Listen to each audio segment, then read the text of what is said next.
Welcome, everybody, to the It's Called Soccer show, where we discuss everything U.S. Soccer Weekly. I'm your host, Jake, in London, England. Today, I'm joined by Master of Science and future Doctor of the Universe, Tom in Chattanooga. Tom, how are you doing, man? Doing great. It's been a fun summer. It's slowly coming to a close, but still getting to enjoy the lovely weather here in Tennessee, getting to see all the sights from my childhood home. Really looking forward to the last couple weeks here and my new adventures in Pennsylvania coming up. Yeah, what's going on with you? Why are you moving to PA? I'm starting my doctorate at Penn State in the fall, joining the astronomy department there. I've already got a house, already got my contract set up. I'm ready to go and get started on a long journey towards my PhD. Yeah, and a long physical journey to lug all your stuff up to State College. Oh, yeah. All right, let's talk a little bit about the U.S. Soccer World Club season is about to start in Europe. Some of the seasons have already started. So today we're going to talk about the Aaronson preseason match where he got 3 assists. That was a great game from him, and Leeds beat Cagliari. How would you say it? I think Cagliari. it's Caligiuri, isn't it? Caligiuri, 6-2. That's what Leeds did. Jordan Pefok scores a worldie for Union Berlin in the first round of the DFB Pokal today. And we're just going to catch everyone up on where the U.S. men's national team is. The championship season in England, the second tier has started. So we had Daryl Dike, Josh Sargent, Austin Trusty in action over the weekend. We're going to talk about what we're most excited about now that the club season is about to start. Bundesliga, English Premier League, Liga, all of that is about to start, and our U.S. players are going to be there to perform and entertain us. And then finally, the It's Called Soccer Discord July roster poll is done. So we'll go through our findings of who had the biggest stock up, who had the biggest stock down, and who was just consistent.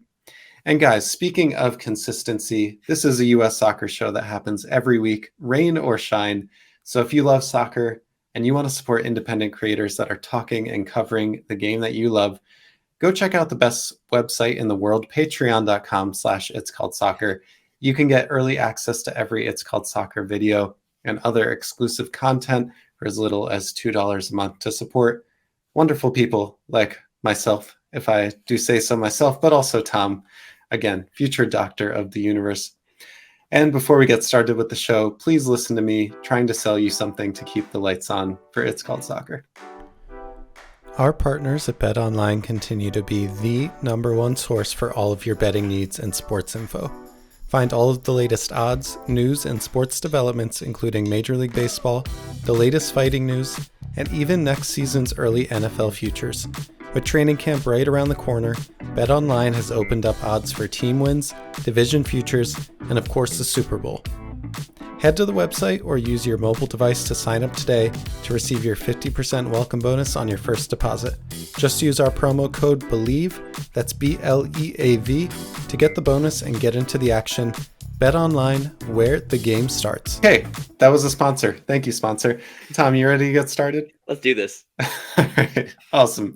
So the club season is about to start in Europe. MLS is obviously, halfway gone. We have Jesus Ferreira, Brenden Vasquez, other people performing there. But what are you most excited about going into this European club season? I think it's never been a better time for Americans to follow English soccer. We have a ton of exciting prospects in the Premier League, a ton of exciting prospects in the Championship. We now have 6 players playing in the English Premier League this year.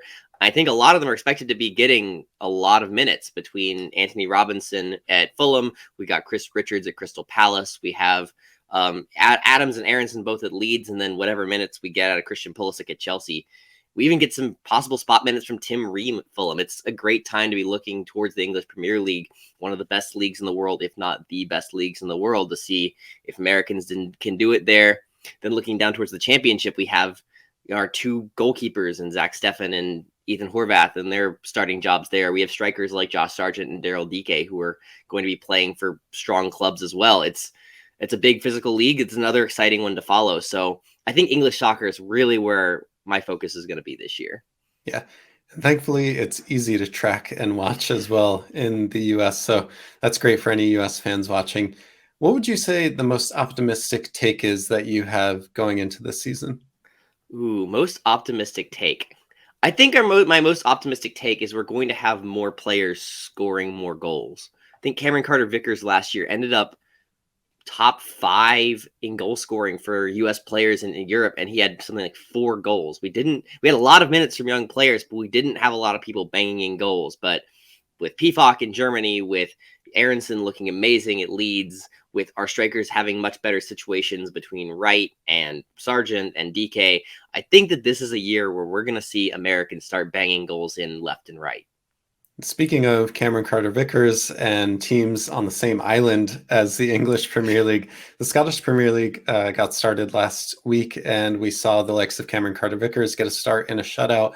We saw Malik Tillman and James Sands both get substitute minutes, but that was a really interesting game. I was watching the Rangers match, and they were down 1-0 for most of the game. Malik Tillman came in when they were down 1-0, really helped to change the game. He wasn't directly involved in either of the goals. Rangers did come back to win that 2-1, but it was just great to see how involved he was. He was kind of playing as a floating striker, just trying to find space between the lines for Rangers and really open up the defense.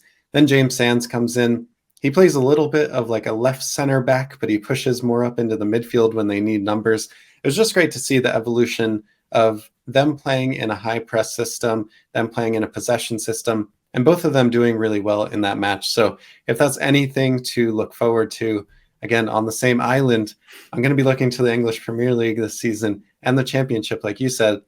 Someone that we didn't mention in the Championship, and we'll get to this because at the end of this episode, we'll talk about our games that we're watching next weekend.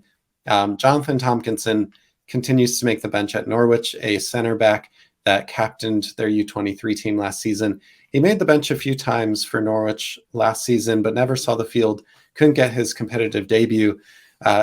If you didn't watch that Norwich game, their center back got a red card. He's suspended for the next match. So I'm hopeful, I'm crossing my fingers that we have another American debut, Norwich versus Wigan this weekend coming up to pair with Josh Sargent. Okay, we also have to talk about an American coach in the English Premier League, Jesse Marsch. Obviously Leeds is a topic that will probably bludgeon to death in this circle, right? We have Tyler Adams, Brenden Aaronson. Those are hot topics, but Jesse Marsch, someone that came in, say what you want, but he saved the Leeds from being relegated last season into the Championship. What are you looking for in terms of Leeds' position in the table this season? At the beginning of this transfer window, I think the goal would have been for them just to not get relegated after the season they had last year. But they've made some great moves. Adams looks comfortable there. Aaronson looks comfortable there. They've done the work they needed to do to replace players like Rafinha. So I think that their roster is strong enough to look for a top 15, top 10 finish in the Premier League. I don't think that they're pushing for a spot in Europe, but finishing mid-table would be a huge accomplishment for them after the season they had last year. Yeah, maybe they can have somewhat of a season like Brentford had last season where they get a little bit of a bounce from stabilizing and getting to safety in that second season. All right, we mentioned Brenden Aaronson. They had a preseason match against that team that I can't pronounce. They win 6-2. Brenden Aaronson gets 3 assists. And that first assist, my God, a Trivela lead pass. I mean, if you are an American fan and you watch that and you don't think that we're winning the World Cup, then I don't know what to tell you. But Tom, talk to us. What did you see from the Brenden Aaronson performance? Aaronson was all over the place. He was lighting up everyone left and right. It was fantastic to watch him. It just seems like he's so comfortable playing the right-hand side for that Leeds attack where he gets to press high, he gets to win the ball back, and when he gets to run at people, he is just taking them on and making things happen. It's really awesome to see. He is getting rave reviews from Leeds fans already. It's fantastic. I've never seen him play a game like that. He continues to rise to the next level immediately once he gets there, which is going to make it really hard come November when we have to play a World Cup and figure out what to do with Brenden Aaronson. And I think that'll probably come up later as we talk about our community roster poll. Yeah, absolutely. And I mean, even before we get there, obviously Brenden Aaronson will get a lot of the plaudits because he's an attacking player. He'll get on the score sheet. But I can't overstate how important Tyler Adams looked to the way that Leeds was playing, the way that they were pressing, the way that they were keeping possession in the middle of the pitch. What would you say, okay, we know Tyler Adams is going to play the 6 for the US. It might be by himself. It might be with a double pivot. Where do you put Brenden Aaronson in the US? Because we're most likely going to play a 4-3-3. there's not really like an inside forward or attacking midfielder position. Yeah, it's really tricky. If we were going to play a 4-2-3-1, he would be the 10 for me any day of the week right now. Although Gio Reyna might have something to say about that when we get into the Dortmund season, but we'll see how that goes. I think for me, I have him as a backup winger right now, but it's really hard for me to put him there. It just comes down to, do you bench Christian Pulisic? Do you bench Yunus Musa? Do you bench Tim Weah? How do you put everyone on the field together and make it all work? Because I don't see the position opening up for him, given how important those other players have been to the U.S.'s success. I mean, Yunus Musa is our most progressive midfielder. Tim Weah has been the most dangerous player on the field. Christian Pulisic is the captain and heartbeat of the team. Where does Aaronson fit? It's I a have no huge idea. question. Yeah. But at the same time, he's making it very difficult to not put him on the field. I mean, Yeah. imagine he has that performance against Wolves in the first weekend, and we have an American that could be on the bench for us, not even a starter that's getting, 2-3 assists in a match. That would be really difficult for us to say he doesn't deserve to be on the pitch. But I mean, like you said, one of McKennie, Musa, Weah, Pulisic, Aronson are going to be Reyna. on the bench. There's a Reyna, striker in yeah, there somewhere. maybe. Maybe. I mean, I you mean, could. taking a striker Yeah. out, yeah. Could we pull a Paxton Aronson and just throw Aronson at the false nine? I wouldn't. Okay, here's the thing. We don't have time, right? Like, if Yeah. if we're 4 years away from 2026, then hell yeah, let's do it. Like, let's try it. Let's experiment. We don't care what the score of the exhibition matches are. We just want to learn what we can do. But Yeah. with 2 matches to go, these September friendlies and then the World Cup, it's just too late. Like, we are kind of already firing on the cylinders that we have. We Mhm. just need to like fine tune and maintenance what we have already. So for me, like, I'm into it, but not right now. Fair. Fair. It'll Yeah. be interesting to see where we go with it. I think the wrinkle we saw against Morocco, where we put Reggie Cannon as sort of a third center back and let Aronson sort of be a roving midfielder, was a great way to play him, and it might make sense against an England or an Iran who's going to play with a back five to sort of throw that wrinkle out there and give Aronson some game time at the World Cup. Yeah, and I will say in preseason so far, Luca De La Torre has gotten some minutes at Celta de Vigo. Yunus Musa has gotten preseason minutes. Looks like he might be the starter as club team in La Liga. So Weston McKennie goes down, right? Dislocates his shoulder. Potentially the injury is 3 to 4 weeks in recovery unless he gets surgery. So that could be a little bit longer. That could keep him out until about the World Cup. How important is it now that we actually do have depth pieces that we can count on? It feels like we've never had that before. Like, yes, Weston McKennie is a critical player for us, but it to me, like, it's not the end of the world if Brenden Aaronson or Gio Reyna or Yunus Musa goes into that spot instead. Oh, 100%. And we've said it before that you don't win a World Cup with a starting 11, you win it with a full 23. We need depth players who are strong players. Having this problem where Aronson and Reyna don't necessarily map to starting positions right now is a great problem to have, where if McKennie goes down, we can have one of those players be the next man up, have a De La Torre be able to step in and play spot minutes there. There are 16 or 17 players now that I'm comfortable with starting for the U.S. men's national team, which is a great thing when you need that kind of depth to compete at a World Cup. Yeah. Speaking of, Gio Reyna got his first start in the preseason for Dortmund. We didn't think it would happen until the first few games of the Bundesliga season. So really happy to see him back on the pitch. Jordan Pefok again gets his goal in the DFB Pokal first round. It was a nice little acrobatic finish from him right in front of goal, but he had a nice game pressing. Still could work on his first touch, but win some, lose some, win Yeah. more than you lose, and you're good to go. Ricardo Pepi didn't get a playing time with Augsburg in the first round of the DFB Pokal. And I don't know, I feel a little bit uneasy about that situation just going into the season.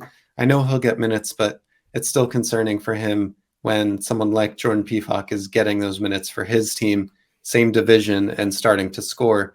If I'm Ricardo Pepi, I might be starting to sweat a little bit thinking about the World Cup. Oh yeah, I think that that's definitely a worry for him. It might be a sign that he's too trusted to play in a Pakal match that they want to just rest him for the season to start. But given how much he struggled to score for Augsburg so far, I want him getting any minutes I can to build his confidence up. And I don't know what to make of a situation right now, especially this close to a World Cup. If it were any other year, I wouldn't be concerned at all. I'd give him time to fight for his spot. But there's a World Cup in 4 months, and form is going to be everything as we go into this first half of the season. We're going to be tracking things on a day by day basis as to who's performing and who's not. And if Pepe's not getting minutes, there's not a whole lot we can do to get him on the plane. Yeah, and there is a lot to track, guys. So please, again, subscribe to this channel, watch every video so you don't miss a thing. We have Eric Palmer-Brown at Troyes in Liga. We have Timothy Weah at Lille in Liga. We have players that are in Serie A, Serie B. They're everywhere right now in We're Europe. even forgetting in Germany, Joe Scally scored today or yesterday. Yeah, He played for Mönchengladbach and scored another goal. He's another player who'll be in the mix, I think, for a backup outside back spot. He's playing in top minutes in the top 5 leagues as well. There are players in every single league to track. We've got players in Portugal, Reggie Cannon, Alex Mendez could push for a spot. There's players in the Netherlands like Richie Ledesma. Cole Bassett scored this weekend over at PSV was for Feyenoord. So Yep. yeah, you could go to almost any country in Europe and pick an American who's going to be worth tracking going into the World Cup. I like how we have so many that you're starting to get confused between teams. That's how many we have. Yeah, no, I still haven't updated my FOP mob to sort of figure out which teams I need to track because it's just so much to figure out. Okay, this player is here. This player is here now. Yeah. There's probably 60 names that I have to know in Europe and where they're playing. And that's what you get from It's Called Soccer. Tom's dedication. He is using his big brain to track all these players. And again, I would definitely recommend everyone that's watching this, just go to FOTMob right now and just click on every American that you can, and your phone is going to be buzzing 24/7. Oh, yeah. I don't know if you want that, but if you love US soccer, just go and do that. Between the men's and women's national team, I'm following 157 players at this point. Yeah. So be like Tom, everyone. Be like Tom. All right, Tom, are you ready to talk about the July Discord roster poll? Oh, yeah. Oh, it was a fantastic poll. A little bit lower in responses than we usually get. We only had 24 responses, but I'm hoping to build that up as we head into the next year or the next month, going into August with the Premier League season starting back up and all of our European club seasons starting. But our results were very interesting for July.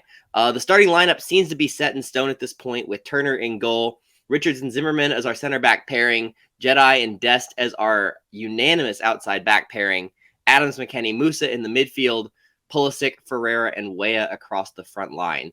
Even our substitutes are starting to sort of formalize, although there's a few new names that crop up.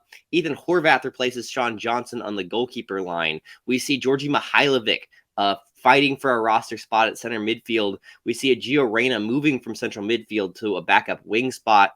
And then our last 3 in with Josh Sargent, Gianluca Busio, and Reggie Cannon are all new names, replacing Haji Wright, Aaron Long, and I think Mihailovic might have been there last time, so he moves up in the pecking order. I don't know who the midfielder who dropped was. I think it was Paul Arriola drops out. Ooh, Paul Arriola, a crowd favorite. How could you do this? He was It's close. Called Soccer Discord. He was really close. If Reyna had gotten a few more midfield votes, Arriola would have been in there for sure. Yeah, so guys, if you're looking at this and you're hearing these names and you're getting red in the face and you want to make a change to this, make sure you join the It's Called Soccer Discord. We talk about this all the time, and every month we have this poll where everyone is able to vote on their preferred starting 11 and the 23 preferred roster. But the World Cup's going to have 26 players, so we might have to add a few, Tom. This is 26. So nice. Every player has a backup on there listed, and then the last 3 positions on the substitutes are my last 3 in. So those are the 24, 25, 26 names that sort of fill that roster out.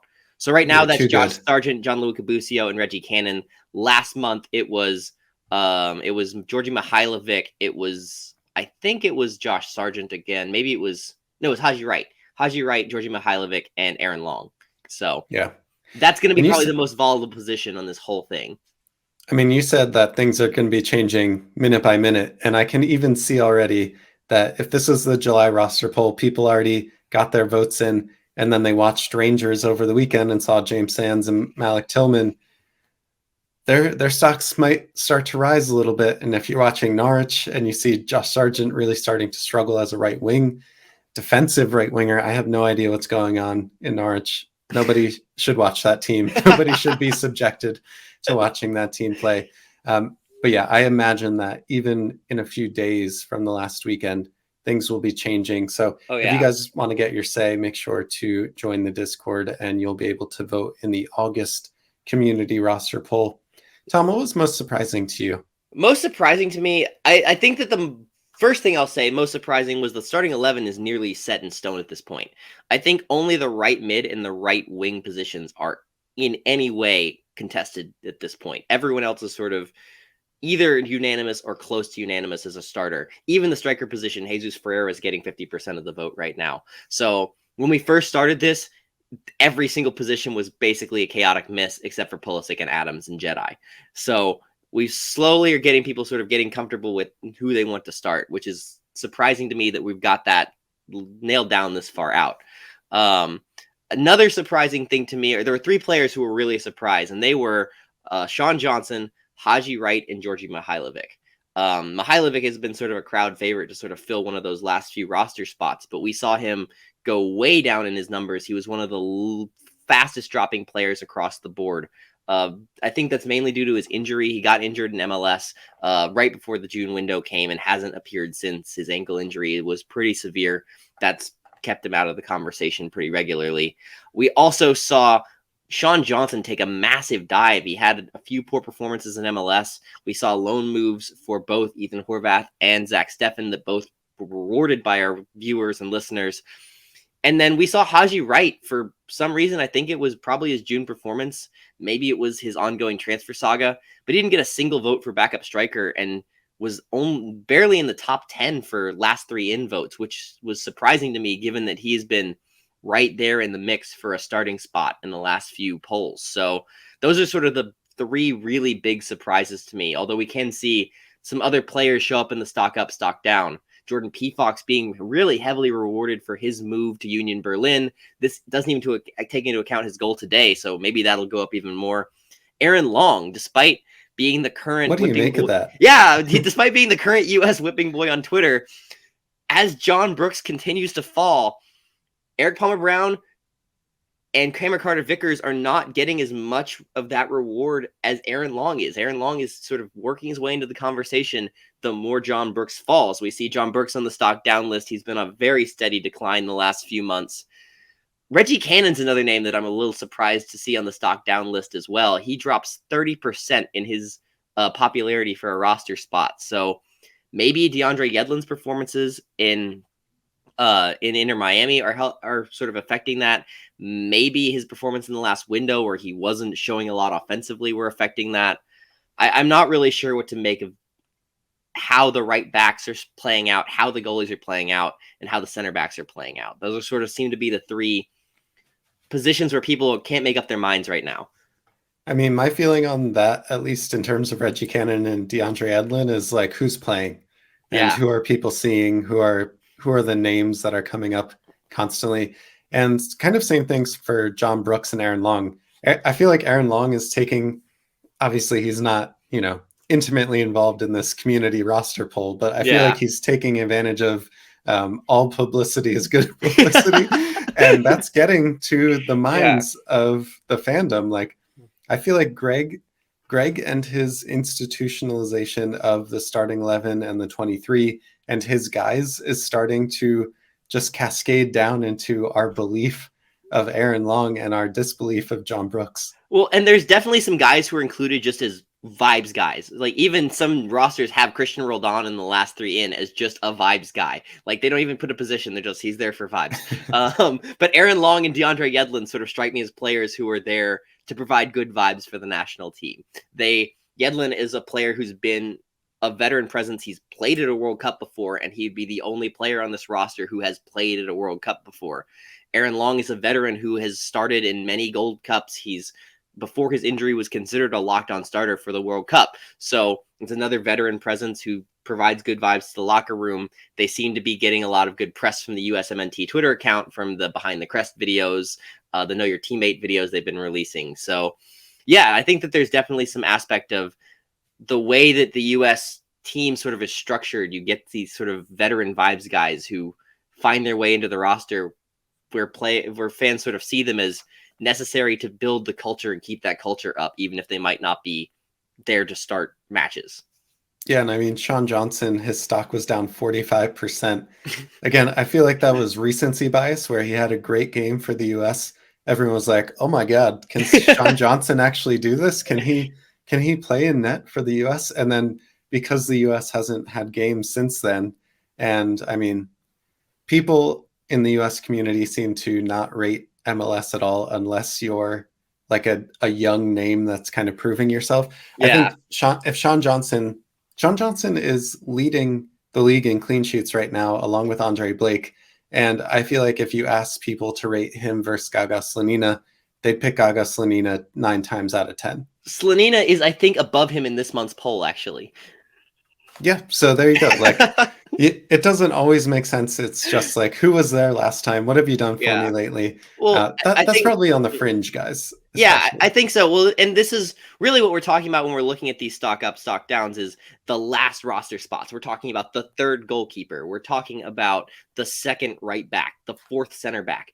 There, you sort of see if you look at the long-term trends of this, where you'll have a starter who is at the top of every single poll. They just 95% of rosters have them. Then there's a guy at 75% who's sort of the popular backup pick, and then a crowd who trails them. And that's sort of who is sort of standing out from that crowd at the present moment, who's making that roster. And this is where we talk about how important the form is going to be going into the World Cup, because if you're going to stand out from the crowd, you need to stand out to the crowd in that moment. In the November roster poll, you need to be the guy whose stock is up 30%. Yeah, if you want to be in that completely last true. lane spot. Yeah. And This has Tom, I been have to give you. go for it. Yeah, you should let me go for it because I'm going to give you a lot of credit.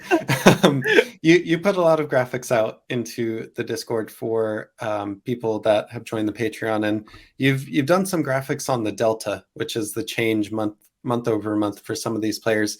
It's incredible to see, again, for someone like Sean Johnson, just the bump that he got for being on the field and performing well for the US, and just this month's poll is just, he's crashed into the ground again. Mm-hmm. So if you guys do want to nerd out on what the changes have been month over month since we started this poll, I think was March our first. It was April. Month? We started in April. Yeah. So you have 4 or 5 months. Yeah. Okay. Perfect. So if you guys want to nerd out, that's another benefit that you get from the Patreon as well. But it's all thanks to Tom for his hard work for putting the poll together. So everyone in your car listening to the podcast or watching YouTube, give Tom a little clap right now. All right. I know that they did that. Tom. Anything else that we need to talk about for the July community roster poll? I want to talk a little bit about the last 3 in, because I think that will be a really interesting place where we go with this in the future. I think this is a really hard position to predict, because it really depends on how the rest of the roster stacks up for you. But we're seeing some names start to pop up over and over again, and they tend to be names that are very positionally flexible. We see a Gianluca Busio who can maybe play the 8 or the 6. We see Josh Sargent, who's flexible at both striker or winger. We see Reggie Cannon, who can be both a center back or a right back. There's very few names who sort of crop up as just being a single position player. And I think being positionally flexible is something I've noticed is a big, important piece to being involved in this poll, sort of at the very lowest levels of you're going to get down that last name slot to Cotter. Malik Tillman's another name that crops up a lot. You see players like, Georgi Mihailovic is another name that's very popular. These guys that sort of have shown, James Sands, that can play multiple positions and be a guy who can fill spot minutes all over the field, will be a big part of who gets on that last few roster spots to Cotter in our fans' minds, which is really interesting to watch evolve. Well, you want to pad your stats, right, for the old CV, or the, what would you call it in the US, the resume. Yeah. You want to pad your resume, right? Like, if you're on the last 3 of 26, the more things that you can have, just the little pieces over and above what the next guy is. So if a Josh Sargent and a Daryl Dike have the exact same stats and the exact same everything from the same division, they're both in the English Championship, except Josh Sargent can play right wing and striker, but Daryl Dike can only play striker, I would imagine that we're going to bring the person that's a bit more versatile. So the last 3, like, totally makes sense. I think there's one exception to that, I'll say, and this sort of crops up as well, is if you can provide as a striker a big body off the bench when you need a goal late, a Pifok or a DK or a Wright who's got a big frame. They don't all play the position the same, but they all have big frames. They can score when you need a goal. That's a very important quality that you see a lot in a third striker, and the third striker usually is one of the last three in on these. So that would be my exception to being positionally flexible, is if you offer a wrinkle at striker that we don't have from, say, maybe Ferreira or Pepe or Pifok or whoever ends up in that backup spot. I guess in the same vein, right? Like that is in addition to your resume. Like you are great in a situation that we might need you. Yeah. I would imagine with 26 players instead of 23, there might be some players that make this roster and you go, huh?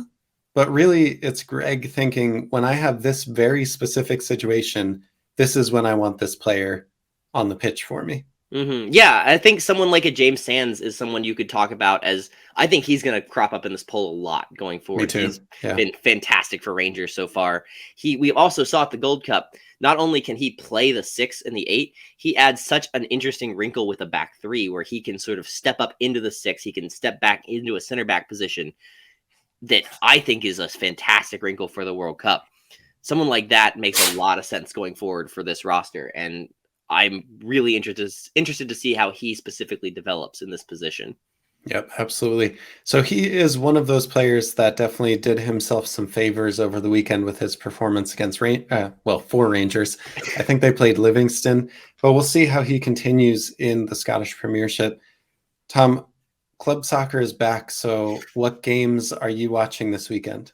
I think that we got to stick in the English Premier League, although I will put one out there from the Bundesliga as well. On Friday, we have Crystal Palace playing Arsenal, which will be a fantastic game to watch. We'll see Chris Richards making his debut, hopefully for Crystal Palace, maybe even Matt Turner for Arsenal, although I doubt that will actually happen. Then on Saturday, I'm going to go with the Dortmund game against Bayer Leverkusen. I think that'll be a fantastic game. And then we've got to talk about Leeds' debut game, Leeds' game against Wolves, as another great opportunity to see Adams and Aaronson. So those are my sort of 3 games I'm watching abroad. Didn't you have an MLS game? Atlanta-Seattle is going to be a fantastic game. Atlanta's not played well. Seattle's got so many good U.S. prospects. And then we'll duck into Nisa. Chattanooga FC has another home match, which I will be attending, probably on the drums or in the capo stand for the Chattahooligans later in the night after all the fun professional soccer is done. Awesome. Well, I hope there are some listeners that go see that Chattanooga game and go say hi to Tom. Next weekend, I will be going up to Norwich to watch the Norwich-Wigan match, hopefully meeting with JT, Jonathan Tompkinson, while I'm there. And I don't know if I'll be videoing some stuff. I know people love to do the game day vlogs, but personally for me, I just like to be there and enjoy the moment. So I don't know how much I'll have on video, but I will be writing about it.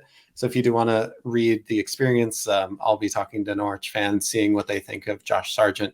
And hopefully if Jonathan Tompkinson gets some playing time, I'll be able to ask them about that. So make sure you subscribe to the Substack newsletter as well. And that's where I'll be. But hopefully I get back to the hotel in time to watch the Leeds match. I think the Wigan-Norwich game is at 12:30. If Leeds-Wolves is around 3, I should be able to get back and watch that. And it'll be a great weekend of soccer, like it always is, like it was always meant to be. The summer feels different when there's just no club soccer. But the last few weeks, right, we've had preseason, we've had women's Euros. Congrats to the English women's team for winning the first championship since 1966, when the men's team won the World Cup. We have to say that. And yeah, that's it for me. Tom, what's your last word, sir? Last word is just enjoy the rest of your summer. It's coming to a close fast. We're getting up on some more European soccer, which sort of signals to me the end of the summer. I'm going to just enjoy these last couple weeks with my family. And yeah, look forward to more great soccer coming up as we move into the fall. Well said. Thank you, everyone. That is our episode for this week. And we hope you enjoy this next weekend of soccer. We'll see you next time on It's Called Soccer. Peace. See you guys.